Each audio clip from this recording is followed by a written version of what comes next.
This podcast is sponsored by nobody. Hey dudes, welcome to Splat from the Past, the only 80s themed horror sci-fi show where things can get totally radical. Oh boy, do I have a treat for you today. I will be talking to Shel Talmy. Shel Talmy is one of the hugest driving forces in the history of rock and roll. Back in the 60s, he produced every British band from Chad and Jeremy to the Kinks to the Who, Manfred Mann, David Bowie's short-lived band, the Manish Boys, the Easy Beats, an Australian band, and so many others. He got to produce the first 5 Kinks records and the first Who album. Do you know how legendary that is? I mean, it is magnificent. And so I'm going to talk to him today about all of that stuff, and I cannot wait. It's so ironic how when I first started the show, for the first 2 years, I had difficulty getting musicians on the show. Now it's starting to get a little bit easier, and now today I have, one of the greatest producers in the history of rock coming on today, and I just cannot wait. It's going to be magnificent and extraordinary and spectacular as Turkey November goes on. So, here is my interview with Shel Talmy.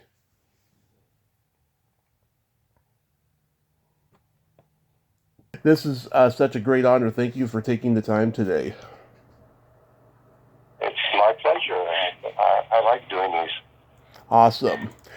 So, going back in time, I was reading that growing up you loved R&B, country, folk, early rock and roll. Who were your guys as far as music goes? I think the first R&B record that really got my attention was G by the Crows. Mm-hmm. And once I got that into my head, because I used to listen to a lot of music on the radio, Mm-hmm. I got into early Blue Skies, Muddy Waters, etc., and then spread out into pretty much all the other genres that were available, which at that point in time was a lot of American songbook stuff. And I used to get into learning lyrics. I probably know lyrics to hundreds of songs by now. And it just continued on from there. I've always liked music, and even tried to learn how to play guitar, but didn't have the patience to learn how to do it well. Did you try piano? I never did, and I kind of am sorry that never happened. No, I was one of the few children that I knew who was never forced to try and learn how to play the piano. In retrospect, I probably should have, but it never happened. Yeah. Rocket 88 was a huge hit back then. Were you into that song? Yeah, I knew it well, sure. Yeah, some in would. fact, I had the first car I ever had was an Oldsmobile. Nice. Yeah, some would agree it was the first rock and roll record and not Rock Around the Clock from Bill Haley. Would you agree with that? I think actually I'd go back even further to people like Big Joe Turner, who I think is one of the first people who really did rock and roll, which came up before any of those. And so I probably, the answer is probably no, I probably don't agree. Okay. It probably at least planted the seed. No, sure. It was one of the beginnings, and I'm sure registered as the first choice among a whole bunch of people. But then again, maybe they didn't listen to music as early as I did, so I understand, that probably was the situation. They think that was the number one record. Yeah.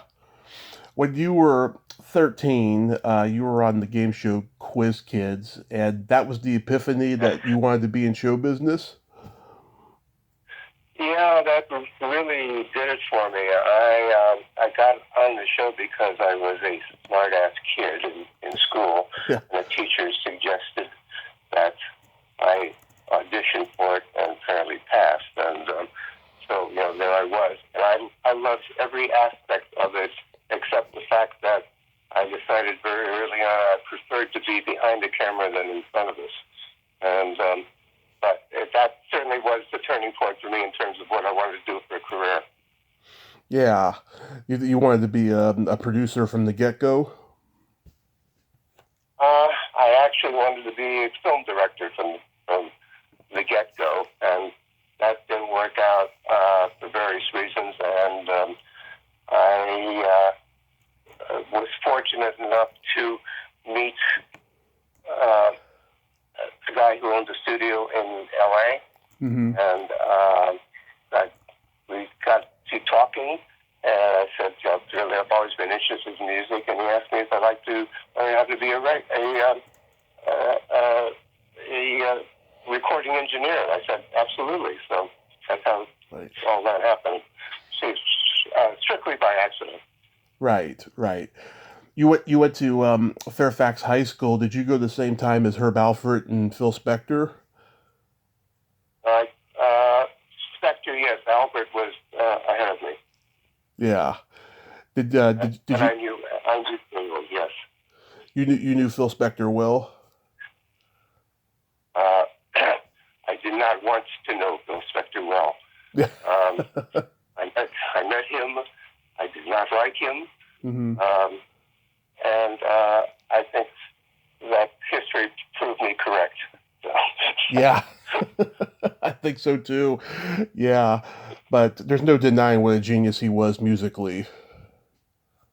Well, I'm not so sure about what a genius he was. He did not invent the wall of sound that was done by the two guys who were at Gold Star. It really had nothing to do with him. And then he may have said, I'd like to do something like so-and-so, because he really had no technical expertise. And the two engineers at Gold Star are the ones who really created that whole thing. Wow. So you worked at ABC Television. What did you do there? I started out as a page, and Mm-hmm. I then got into. I did start doing. I just lost the term here. Cue cards. Sorry. Mm-hmm. I started doing cue cards. I eventually did some floor management, and I then realized by this time, this is like maybe a year and a half had gone by, that I was not really well suited for large corporations, and quit. And they didn't. I don't think they loved me because I probably was not respectful enough to authority. So I did tend to say what I meant, and I think they did want to fire me, but since there was a union in the union, they found that difficult, so I obliged them by quitting. Were you there the same time Vampira Show was on? I may have been. I know I met her, Mm-hmm. and I probably was there. I actually don't remember, but probably, yeah. Yeah, because I just interviewed her niece, who just wrote a book about her. So I've been on a Vampira kicker lately. So that led to you working at Conway Studios. Correct. Yeah. And so it's owned by an English guy whose name is Phil Yen. Really good guy, excellent engineer, and became my very good friend. And I enjoyed learning how to be an engineer, and good old Phil tossed me out, not physically, but into the mainstream. 3 days after I started learning how to do the board, I did my first solo session, which was kind of interesting, to say the least. because I wasn't totally sure that I knew what I was doing, but however, it worked out. Yeah. You worked with the Wrecking Crew there. What were they like to work with? Oh, they were great. This is one of the great single things that happened that was brilliant because of the fact that the Wrecking Crew loves Conway Studio, and so I really got a chance to work with and engineer the best musicians available in LA at the time, and which certainly I think set me up for whatever I did in the future because from the get-go, I got to know what a really good musician is supposed to sound like, and how they worked and what they did and all that kind of thing. Mm-hmm. I've talked to Don Peake. You know, he's a great guitarist, great musician. Mm-hmm. I'm sorry, who? Don Peake. Oh yeah, okay. Yeah. I worked with practically everybody. The only part of the Wrecking Crew never turned up was Carol Kay. Funnily enough. Oh. So, but everybody else was there. Glenn Campbell. And Brian Campbell was great. I mean, he was such an underrated guitarist besides the fact he could really sing extremely well. And everybody was just really nice guys. You know, the arrangers, Bob Slackwell was one of them. There's all kinds of people. There were just the creme de la creme of what represented the music biz at that time. Yeah, it was just amazing. So you go to England for a 5-week vacation. You had very little money, so you realize you need to make some money, and that's where Nick Venet comes in to forge you some experience. Well, excuse me. Mm-hmm. Nick was a good friend, and we had met early on, and in fact, I went and spent some time listening to what he was doing at Capitol. And I told him that I was going for 5 weeks, and it'd be nice if I could work for a couple of weeks because I didn't have a whole lot of bread. Mm-hmm. And he said, "Here are a couple of he was my estate. Take them and say you did them." I said, "Okay, thank you very much." And when I got there, and somebody else that I knew had arranged for me to have an interview at Decca Records with.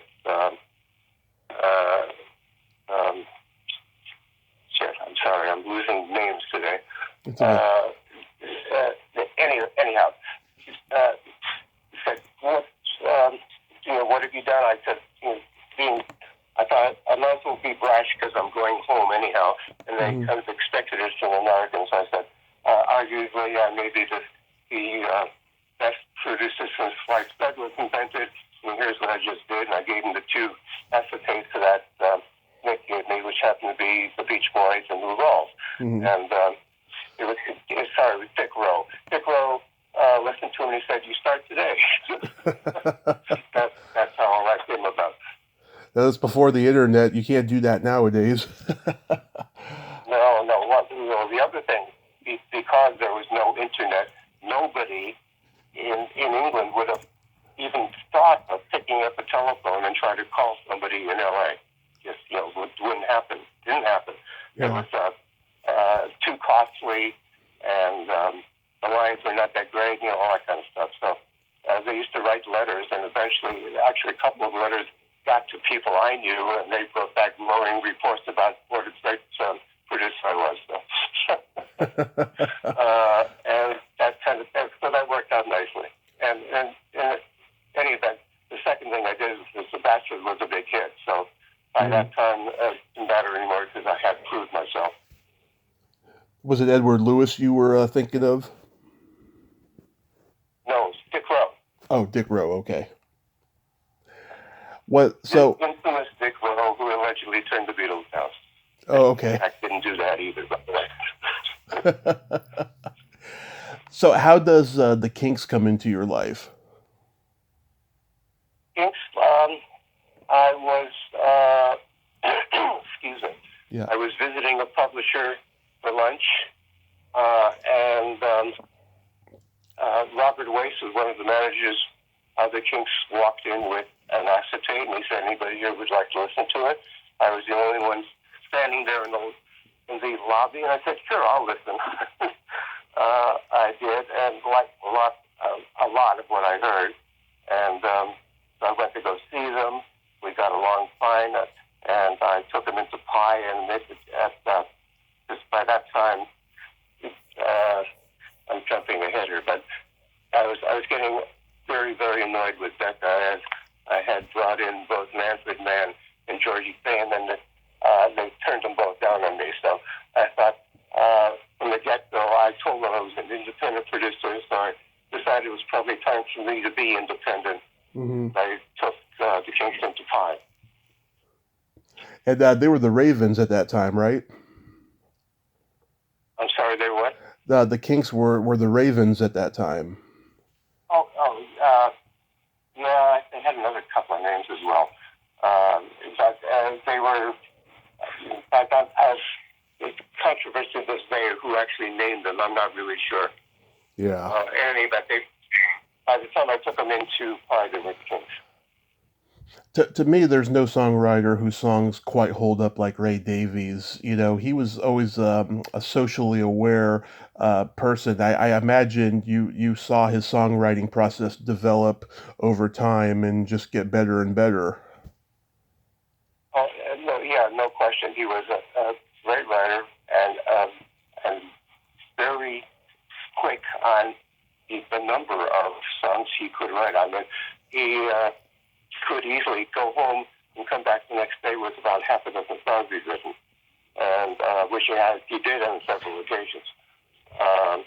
And he was certainly the spokesman for English life at the time. There's no question of that.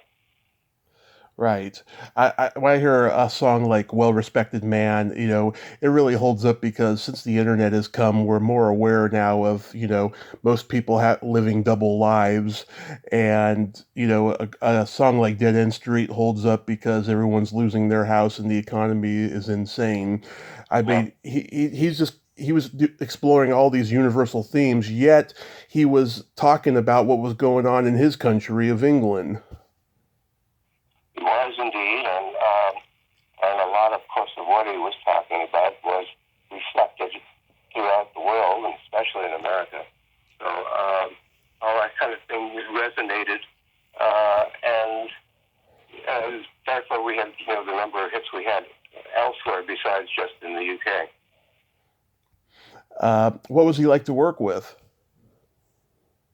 Oh, great. The whole band was great to work with. Ray is, I think it's fair to say, was notional, still is, I'm sure. Mm-hmm. I haven't actually been in contact with him for a while, but he could be, he had moods, which lots of people do. Yeah. And he was, generally speaking, very easy to work with. At times, as everybody seems to know, he and his brother Dave would get into it, at which time I would call a timeout for the rest of us. We go out and have a cup of coffee and stuff like that and come back, and then, you know, hopefully they hadn't spilled that much blood and we could continue.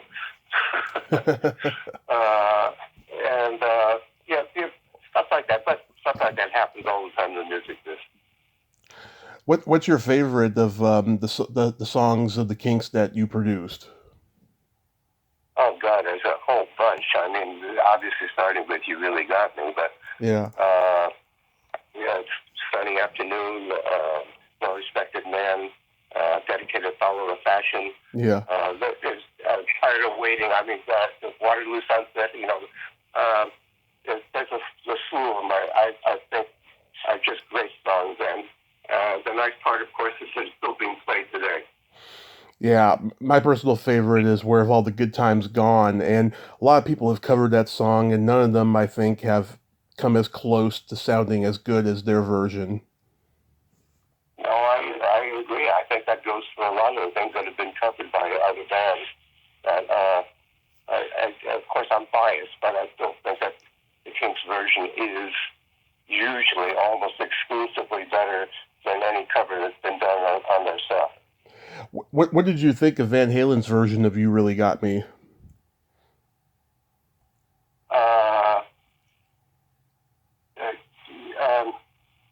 Well, it was good. Now, somebody just asked me that yesterday, as a matter of fact. Oh yeah. I said, yeah, it was very good. No question of it. Do I like it as well as You Really Got Me? No, I think version's better. That's in my opinion. But of course, I said I'm biased. I'm going to take that as the case. Yeah, it was the first version I heard. Oh, in fact, sorry. Say it again. I said yeah, it was the first version I heard was Van Halen's version. Oh really? Well, in that case, what did you? Have you switched? Rather, is that your preferred version as opposed to the Kinks version? Not at all. I love the Kinks version just as much as I love Van Halen's version. Oh, okay, good enough. Yeah, I accept that. So, how does the Who come into your life? The Who came because of a girl who was working for me.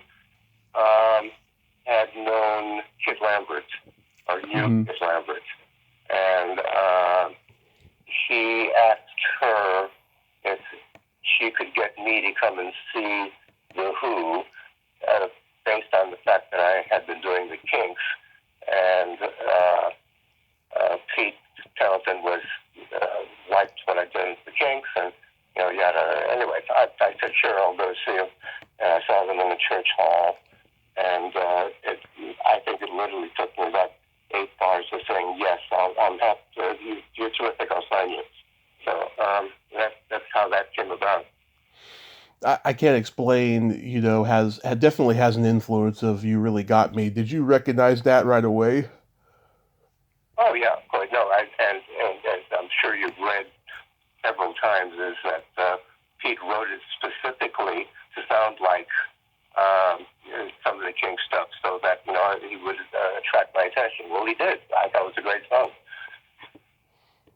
The first Who album, I think, is magical, and it doesn't get the credit that it deserves. Did you have any idea while recording it that it was going to be a great album, that the Who was going to end up being a influential band? Well, there was no doubt in my mind they were going to be an influential band, especially after we did My Generation. And I had no doubts whatsoever of how big they were going to be. And proceeded that way in trying to produce things that lived up to that, and of all the tracks I did with them. How many takes did you guys do with My Generation? It's either 3 or 4. Yeah. We always, by the way, I always rehearsed the band before I went in, so it wasn't like we just went to the studio and sat around and smoked cigarettes or anything like that. I like going in knowing about 90% of what I thought I was going to come out with, and leave the extra 10% for something wonderful that might happen on the session. So that I actually spent 2 or 3, 4 hours, something like that, with Pete on his own, trying to capture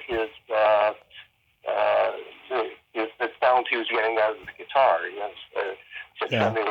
All the echo parts, etc., that things that you hear that he's famous for.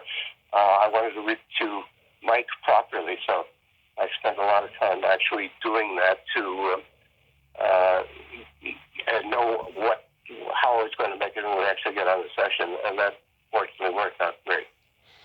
Yeah, his drumming, especially near the end of that song, is just it's extraordinary. Just the way he executed that. Did you say drumming? Yeah, his drumming towards the end of the song. I thought we were talking about Pete. Oh, I thought we were talking about Keith. I thought you said Pete Townsend. No, I said I spent all that time with Townsend. Right, I remember that. Getting his guitar done properly. No, without question, the Who drummer was the greatest rock drummer of all time, in my opinion. Mine too. There you go.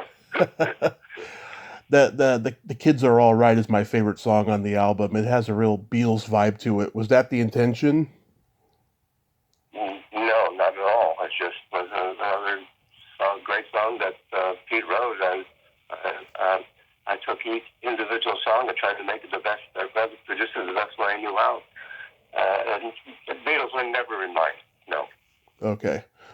So you work with Manfred Mann. What was that like? Um, so I've said this in print before, so I can repeat it. Is that in many cases I was felt like I was a schoolmaster because instead of producer, because they were all like college guys, and they would stop in the middle of a take and start debating something or other. And I had to say, okay, class back in session, you know. And but they were fun. They're all very smart, and they're all good musicians, and basically I had a lot of fun doing them. We recently lost George Young in the Easy Beats. What was he like to work with? The Easy Beats were great. I will give you my short story. The Easy Beats, they were brought over from Australia, and I was approached as to whether I'd like to do them, and I knew of them, I heard them, and I met them, and I liked them a lot, but I didn't like the songs that they had written and wanted to record. So I had them go home and in London, this is, and write songs and come in on a Friday up to my office and play me what you've written. Excuse me. Mm-hmm. And this went on for, I think, about 6 or 7 weeks. And all of us said, no, not quite. Go back and write some more. Anyway, they came back on that final week, and they played me Friday in my mind. I said, that's it. We're going in, as soon as I can book a session. And of course, that became, worldwide hit, which still one of my favorite things that I did with them. They were great. That's a great song. Yeah. Did you know at all that later on he would become a producer? Did he have that instinct? That they would? Oh yeah. I figured they were going to go back and eventually we were back to Australia and I think I kind of regret they didn't ask me to do AC/DC, but they never did. That would have been interesting to hear AC/DC with your production. Yeah. Yeah, it would have been enjoyable. I would have liked that. You worked with David Bowie and his short-lived group, the Manish Boys. What was that like to work with him at that age? David was great, and we stayed friends throughout his life. And the only problem with that, I kind of found him. He was brought to me by a guy I knew in London, Leslie Kahn, and he was like 17, and he reminded me a lot of me because he was brash.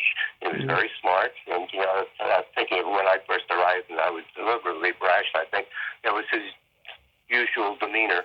In any event, I liked him a lot. I liked what he said. I liked the songs that he did, and so I signed him. The unfortunate part was that, which I did not realize, that we were about 6 years ahead of where the market was, because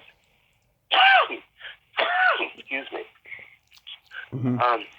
He did not really score well with the market at that time. It took him that long for the market to understand what a great talent he was. Yeah, because then he went to vaudeville sounding album, to folk, to pop, to glam rock, to R&B. He just kept changing, and he excelled in everything he changed in. Yeah. So, what do you think about today's music, and that there's pretty much no more record labels? Well, not only that, the other thing about no more record labels is that most of the record labels are not staffed these days by music people. Right. It's unfortunate. And today's music, it does not thrill me, and it's repetitious. It is not melodic, in my opinion. Mm-hmm. And when people have asked me what I particularly like that's in the charts, and I have answered usually something like, name me one of the things that's in the charts that anybody's going to be humming a year from now. There's always dead silence. So consequently, I'm pleased to say that my records are still constantly being played and will long after I'm no longer here. So, which is nice.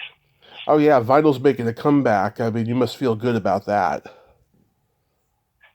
Yeah, well, I actually don't care about vinyl. It is. It's the reason I'm told, I have been told why vinyl has made a comeback is because this last couple of generations Mm-hmm.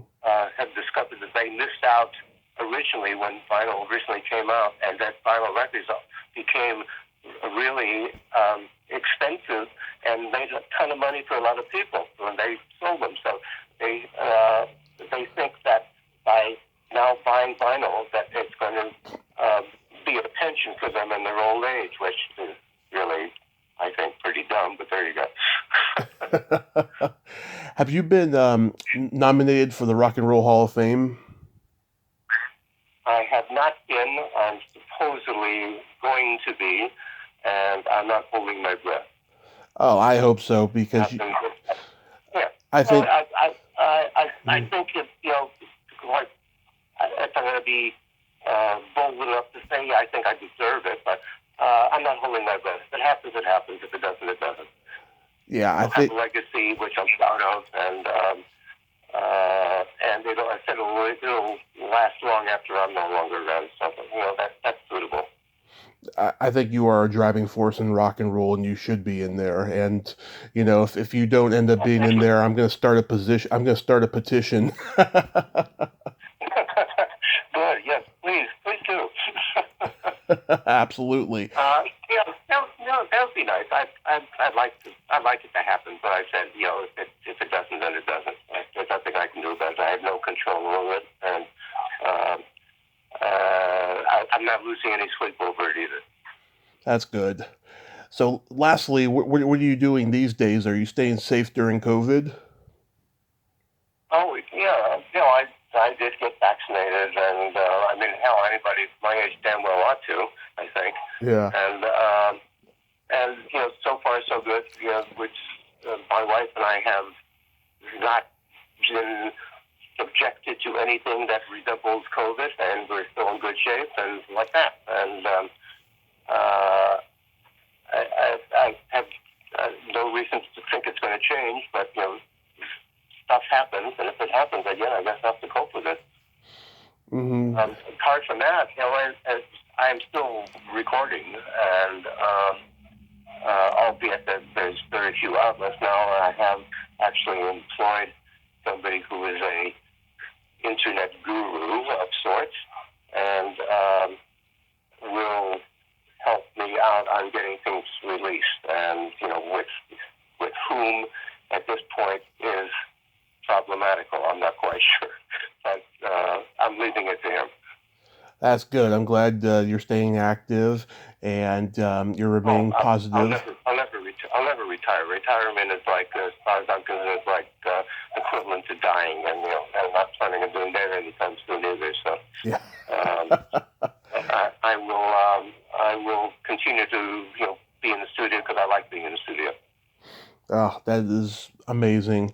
Well, Shel, I thank you so much for coming on today, and I hope you have a happy holiday season and, continue being safe and continue, making hits.